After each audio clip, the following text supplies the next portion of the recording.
This video will demonstrate the interview that we can give to our ancestors before we take them to the temple.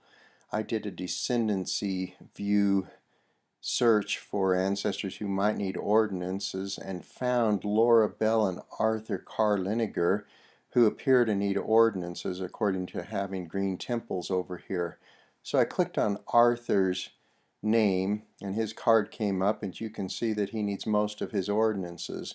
So I went ahead and opened his person page, and when I went to his person page, I could have immediately taken him to the temple. His everything is set up so that he can be taken as is, but instead I wanted to take a moment and interview him. So I returned to his person page, looked over his vital information, and I noticed that the birthplace isn't accurate, and you'll even notice there's a data problem that says that the birthplace isn't standardized. I don't have a death place, and as I go on down to the family, I don't have any parents or any children, and I don't have a marriage event. Additionally, I don't have any sources to prove any of the information that I do have. So I would like to take a little bit of time to try to beef up the knowledge that I have of Arthur before I take him to the temple. The first thing that I would want to do is to add the record hints, which are attached to the right over here under the Research Help section. Record hints are sources that the computer for the church have found, and they're 97% likely to be an actual match to the individual that they're attached to.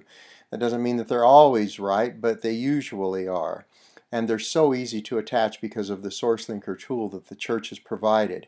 So to add these record hints, I'm going to quickly click on Arthur's name to the right of the blue icon for the World War I draft registration. I can look it over in the box that opens, or I can go ahead and just automatically click review and attach and look at it as the record is laid out on the left side and my information is laid out on the right side. So what I have is the exact same name and the exact same birth date. I didn't pick up my birthplace here, unfortunately. I didn't have his military draft information or his residence at that time, so I click the add and send that over to my information. And in the reason to attach the source box, I'm just going to type verifies birth information, and then I will attach it. That's how easy it is to attach a record hint to our people. I go back to his person page by clicking his blue name in the top left corner.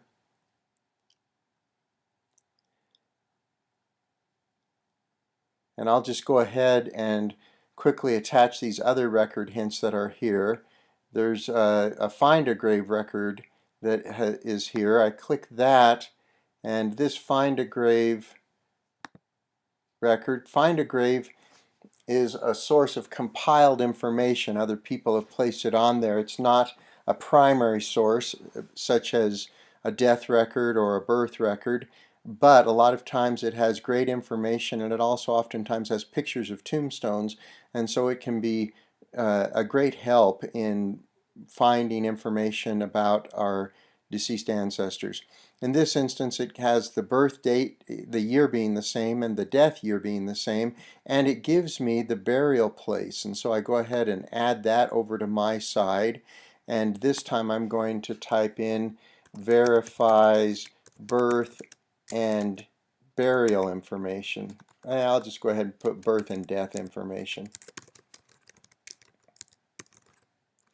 And then I click attach. I come back to Arthur's person page.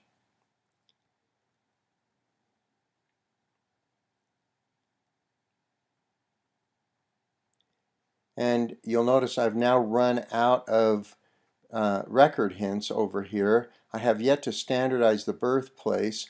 I do have in this draft registration record a statement that he was born on the 23rd of May 1892, but I don't have any birth information. And the same will be true of the Find a Grave source. It gives me where he was buried, and it gives me his birth date, but it doesn't give me his birthplace. And so I'm still left with the vague information that I have there. So my other hope is to go to one of these partner sites or to FamilySearch itself and see if there's other records that are there. I'm going to click on Ancestry. When Ancestry opens up, it uses the information that I have about Arthur and conducts searches of its records. Ancestry has more records than FamilySearch does, and so I've already attached a Find a Grave source for Arthur, and as I scroll down, this one will be interesting because his wife is named Laura Bell, and so this very likely is his source. But I find myself intrigued with this Pennsylvania death certificate, and so I click on it, and I see that I've got Arthur Carr Liniger and the 23rd of May 1892, which is his birth date, 23rd of May 1892. And so I've now got a birthplace, and I've got a death place and a death date that will be the same. So I'm going to go ahead and attach this record. I highlight the information that I have, and then I click on Record Seek in the top right corner to the right of my address bar, and it says, do you want to create a source, and in which place do you want to create it? I say I want to create it in FamilySearch, and then it gives me a preview of the source I'll be creating. The information that I highlighted appears here in these notes. If I hadn't highlighted that information, I would still have the rest of this source. I just wouldn't have it, the information that's on it is easily accessible. So I go ahead and click Next. I have to go back and get Arthur's number.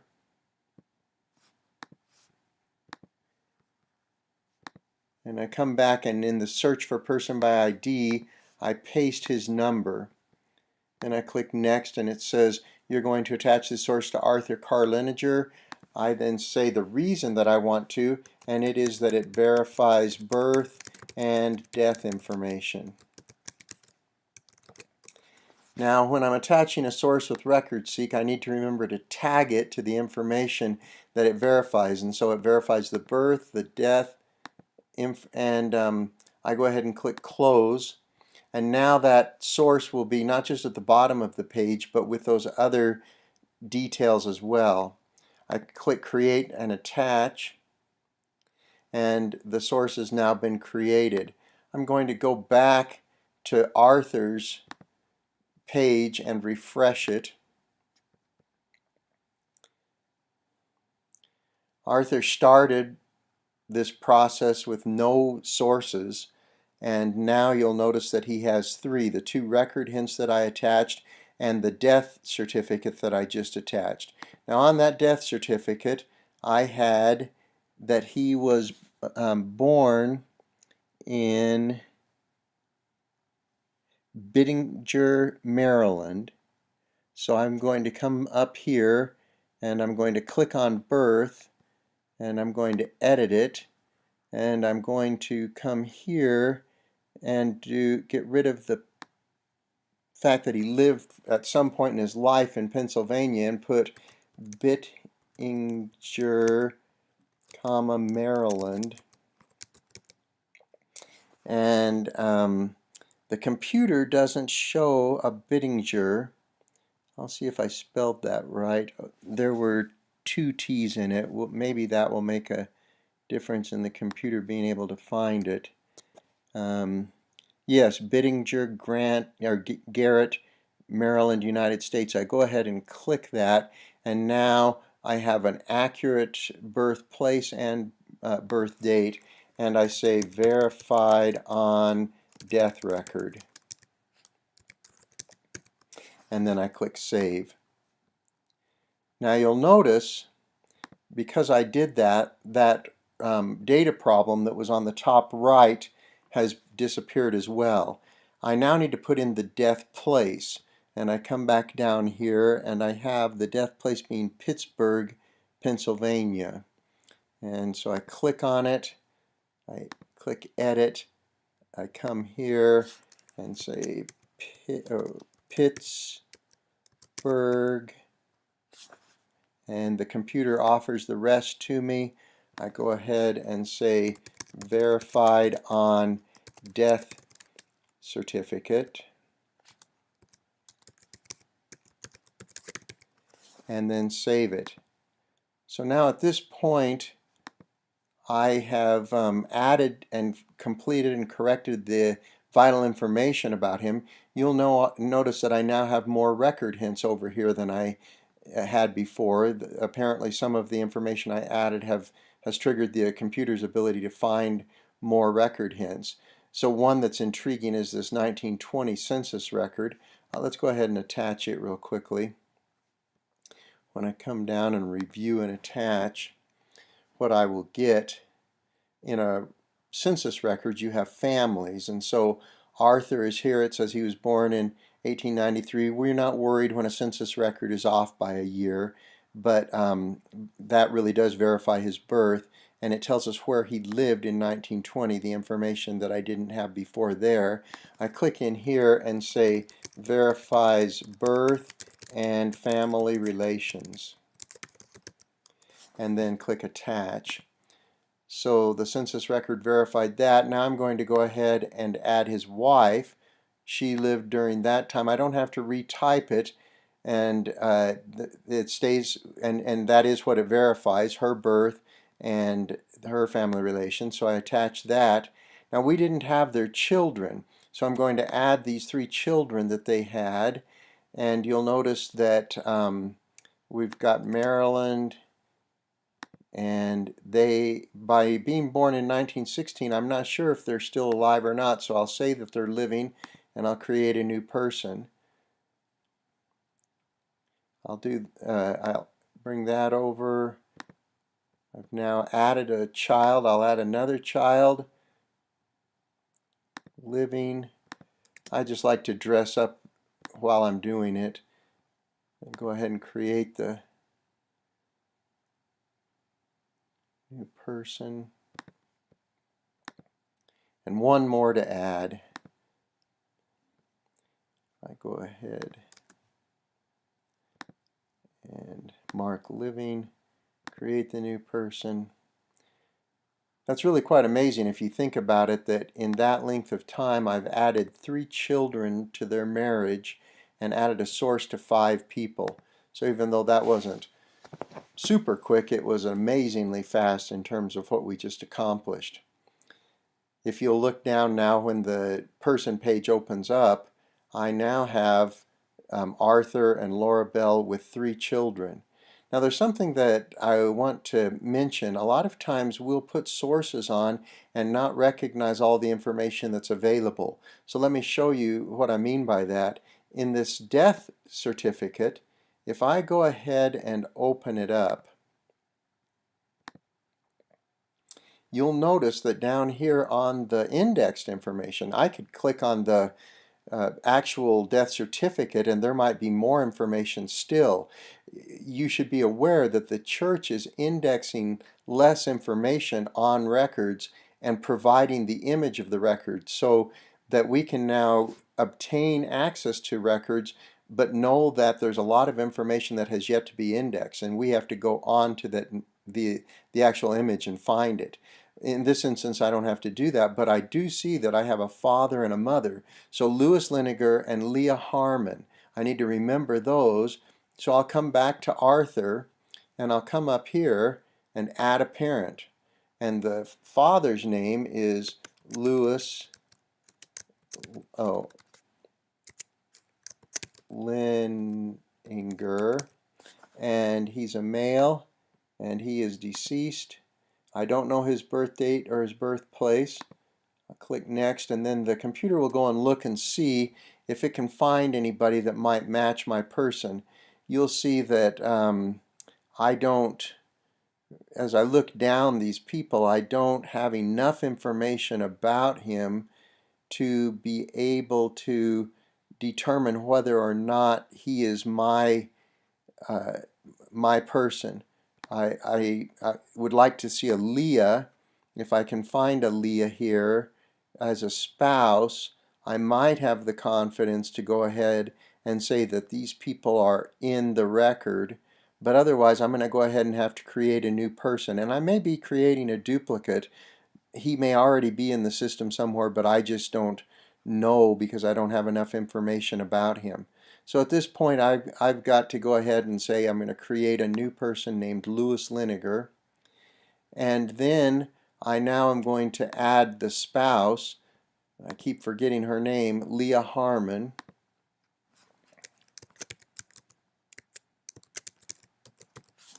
And she's a female, she's deceased. And I go ahead and do next. And so Leah, again, I just don't know enough about her. I'm going to go looking through here real quickly to see if there's a spouse that matches my spouse, the Liniger. And it doesn't look like I have that. So I'm going to go ahead and create a new person there. So I now have added parents where before I didn't know who the parents were. Rather than bore you, I just did a lot of work off camera and went to Lewis's person page and looked for some sources for him and was able to find a 1910 census record that had Lewis and Leah and Clarabelle and Arthur on it.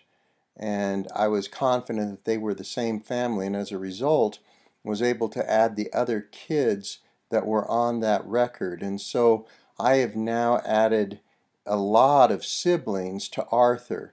So when we began, we had no children for Arthur, no parents for Arthur, and no siblings for Arthur. At this point, we've added quite a bit. Now, the thing that could be sort of sad is that I can't take these people to the temple, even though Lewis needs his ordinances, Leah needs her ordinances, and is ready to go. Each one of these needs and is ready to go. I've got the entire family ready, but you'll notice if I come up and show you my relationship to Arthur, he is the husband of my relationship. But if I go to any of these others, Lewis for instance, I open him and I view my relationship, it says no relationship found because he's the father of a husband of a relation of mine. The same will hold true with all of these other children of Lewis's. The only one that I'm related to is Arthur because he married my relation. So you can ask yourself, well, why did I bother to put all of this on there? But in essence, I have planted a little delightful bomb for somebody who comes along and is related to Lewis and Leah. I've now prepared them to be able to find 10 people to take to the temple that with ease that they wouldn't have been able to take before. All that I'm going to be able to take at this instance is Arthur and be able to seal him to his wife as well. But with the interview that I did, a great deal of good was done. His information was completed, his family was completed, sources were added that proved the information. I'm going to now quickly click and check for possible duplicates. None are found. And so what I can do is scroll to the top of the page, click the Ordinances tab, and request the ordinances and follow the steps to be able to print the card to take Arthur to the temple and to seal him to his wife.